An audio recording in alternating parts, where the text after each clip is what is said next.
দেখা যাক কতটুকু হলো আমার গোশটা। আমি হচ্ছে এটাকে এখন নাড়া দিব।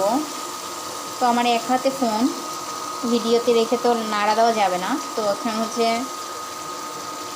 নাড়া দিয়ে আবার ভিডিও করছি।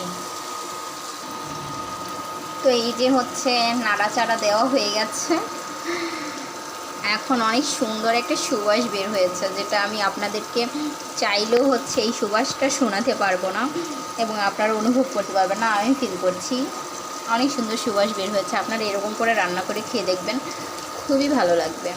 তো এটা হচ্ছে এখন আমি ভাজা ভাজা করছি, তারপর আমি হালকা একটু পানি দেব। তো পানিটা শুকিয়েও আমি ভাজা ভাজা করবো, যেন মুরগিটা যে ভালো করে সিদ্ধ হয়। আর ফার্মের মুরগির তো জানেনই, ভালো করে না রান্না করলে অসুখ বিসুখ হবে। তো ভালো করে রান্না করলে চুলার তাপ পেলে কিন্তু অসুখ বিসুখ আর হবে না। তো এই যে আমার মুরগিটা, তো এটা হয়ে গেলে কিন্তু আমি মাছটা রান্না করব, ভুনা করব। আর এই পাশে আছে গরুর গোশ, এটা আমি এখন হচ্ছে রান্না করব না, এটা এখন ফ্রিজে তুলে রেখে দিব।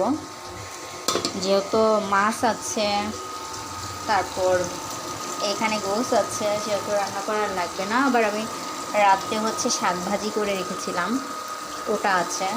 তারপর ডাল রান্না করেছি।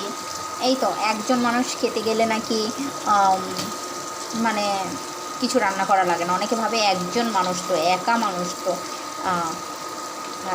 একা মানুষ বা দুইজন মানুষ তো এদের কি আবার রান্না করে খেতে হয়? না ভাই, একজন মানুষ খেলেও না রান্না করে খেতে হয়, কারণ একজন মানুষও খায়, না খেয়ে থাকেন না। বুঝতে পেরেছেন? তো কেউ এই কথা বলবেন না যে একজন মানুষ বা দুইজন মানুষ তাদেরকে রান্না করে খেতে হয়। আমারও মুখ আছে, আমার মেয়েরও মুখ আছে, তো আমাদের রান্না করে খেতে হয়। বুঝতে পেরেছেন? তো এই তো আবার পরে যখন মাছটা রান্না করবো তখন আবার ভিডিও করে শেয়ার করব। তো সবাই এভাবে করে রান্না করে খেয়ে দেখবেন এবং আমাকে বলবেন যে কেমন লাগে আপনাদের কাছে। ঠিক আছে?